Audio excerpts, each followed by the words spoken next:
மத்திய இணையமைச்சர் பொன் ராதாகிருஷ்ணன் செய்தியாளர்களை சந்தித்து வருகிறார். நேரலையை பார்க்கலாம். என்பது இன்று நமக்கு புலப்பட ஆரம்பித்திருக்கின்றது. கவர்னர் அவர்கள் மிக பொறுமையாக இந்த விஷயத்தை கையாண்ட காரணத்தினாலே தமிழர்களுடைய ஒட்டுமொத்த நலனும்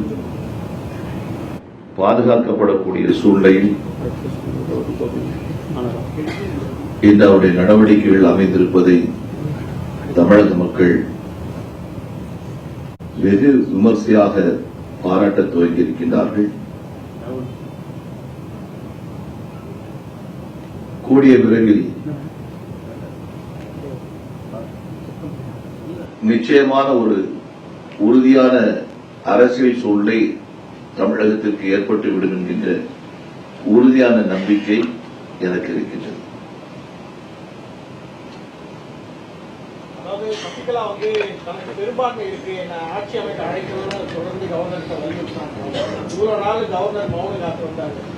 மௌனம் காத்ததுக்கு இந்த தீர்ப்பு வரும்ன்றது தெரிஞ்சுதான் அவர் மௌனமா இருந்தாரு. ஒரு விஷயத்தை நாம புரிஞ்சுக்கணும். கடந்த 5ஆம் தேதி அண்ணா திராவிட முன்னேற்ற கழகத்திலிருந்து புதிய முதல்வருக்கான தேர்வு நடைபெற்றிருக்கிறது என்று தகவலை வெளியிட்டார்கள். ஏற்கனவே இருந்த முதலமைச்சர் தன்னுடைய பதவியை ராஜினாமா செய்ததாகவும் அறிவித்தார்கள். உடனடியாகவே தமிழகத்தின் ஆளுநர் அதை ஏற்றுக்கொண்டார்கள்.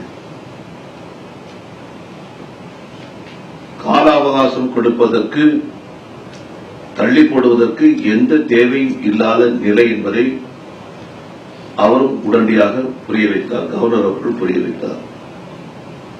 அதே நேரத்தில் கவர்னர் அவர்களுக்கு ஏற்கனவே இருக்கக்கூடிய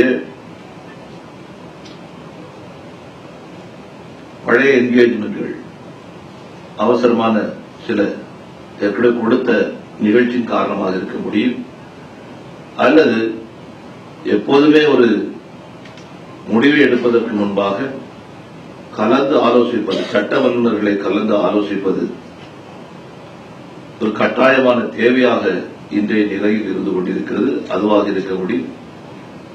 எதை எடுத்துக்கொண்டாலும் கூட உடனடியாகவே கவர்னர் அவர்கள் டெல்லிக்கு சென்று சட்ட வல்லுநர்களை சந்தித்திருக்கின்றார்கள். இதுக்குள்ள அண்ணா திராவிட முன்னேற்ற கழகம் ஒரு மிகப்பெரிய பிரச்சனையை சந்திக்கக்கூடிய சூழ்நிலை ஏற்பட்டிருக்கிறது. ஒரே நாளைக்குள்ள அசாதாரண சூழ்நிலை எப்போ இந்த பிரச்சனை ஏற்பட்ட பின்பாக இப்படி ஒரு சிக்கல் வந்த உடனடியாகவே அந்த சூழ்நிலைக்கு தக்கபடி ஆலோசனைகள் கேட்க வேண்டிய கட்டாயமான தேவை. நாம என்ன வேணாலும் சொல்லிட்டு போகலாம். நான் ஏற்கனவே சொன்னது போல பல்வேறு அரசியல் கட்சிகள், பல்வேறு மீடியாவில் இருக்கக்கூடியவங்க எல்லாரும் கேள்வி கேட்கறதுக்கு கேட்கலாம்.